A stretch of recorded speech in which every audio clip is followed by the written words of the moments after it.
Joining me in the studio once again is Tanya Unkovich. We are going to be talking about something we touched upon last week, and that is the kingpin. The kingpin. And what kingpin is stopping you from moving on with your life.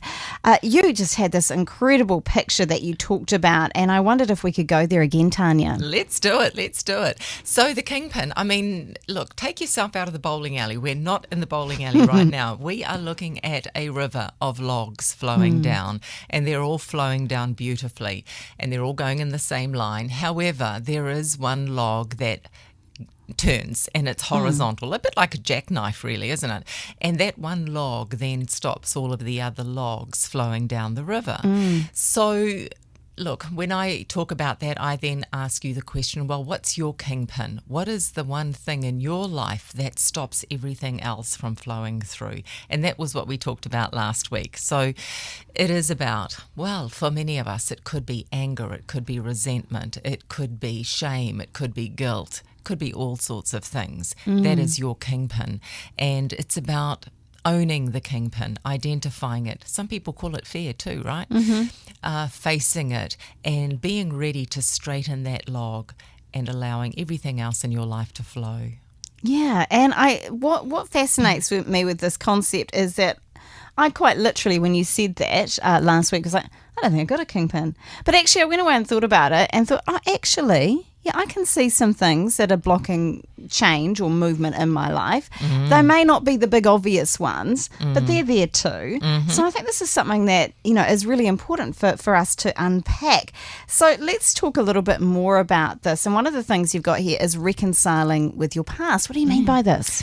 Well, it's about, looking at your past, and it doesn't mean you need to live there, but it means looking at it, being okay with it, reconciling with it, forgiving whoever, yourself, being in a place of acceptance about your journey up until now. And it's so easy, isn't it, to look back and blame others, yourself, blame life, blame situations. And I'm just going to invite you to look back at your past and go, This is what made me who I am today. These events, these people have taught me what I needed to learn. They were teachers. And find it in your heart to let it go and to stop looking in the rear vision mirror and to go, I'm going to use all of those experiences, those people, I'm going to forgive, and I'm now going to take those experiences and catapult into the rest of my life with that as fuel. Use your adversity as fuel for the rest of your life. So we start there taking a look at the past, but not staying there. No. You don't need to stay there. Only things that are stopping you, right? Yeah. Once you've identified those things that are stopping you, though, do we then look at what it's doing to us? Well, that's it. Often that is what shows up first. You may go, oh my goodness, I need to make this change in my life, whether I need to stop drinking, I need to stop overeating, I need to stop doing all of these other behaviours. And then when you stop it, then often what surfaces are the kingpins. And it might be the severe loneliness that you feel in your life. It might be, a bit of trauma that you haven't come to terms with. It may be guilt, it may be shame, it may be resentment. But, it's about being ready. And like we said last week, get honest and be prepared to go deep and pull those kingpins out, straighten them up. Pull out those weeds that are choking the rest of your beautiful garden. Because it's important, right? These kingpins could be affecting us in so many ways, our relationships, our health maybe. Health, finances, your profession, your job, your business. So many people who are out there and who are in business go, I've got to work harder in my business. I've got to do this. I've got to do more marketing.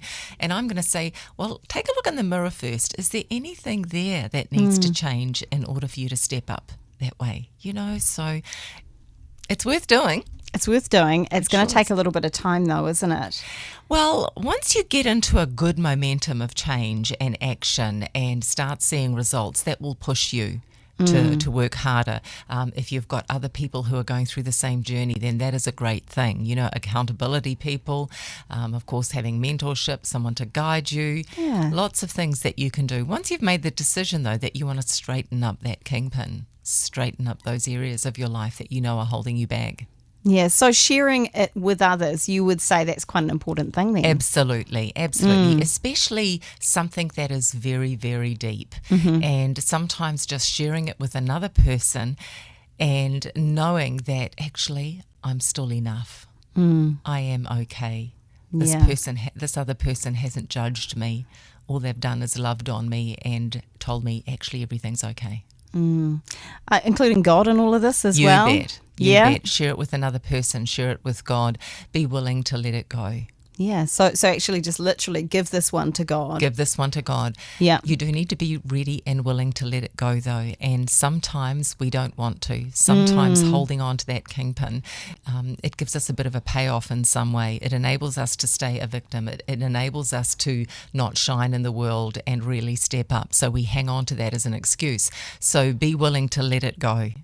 And once you are really ready to let something go, if you just hand it over to God, it will be taken. And then God may put those people in your life. If you mention business, maybe there is a mentor that can come in and help you, or a counsellor, or a good friend. Absolutely. And going from there. Absolutely. There are so many things for us to be able to do and live an amazing life. We've just got to make the decision that we want to live that way. And not be scared of taking action. Yeah, Tanya, this is inspiring stuff. It actually is. It's hard, but it's inspiring. Yeah. If people want to work with you towards this as well, they can do so. This is the sort of stuff you do, isn't it? It is indeed. I help people to get to where they want to go, or to get to where they want to go. Gosh, I nearly didn't get that out right, did I? but you did. I got it out there. Even Tanya Unkovich can make verbal mistakes. There we go. Leave it in there, Diane. Hey, thank you so much for joining me today, Tanya. You are welcome.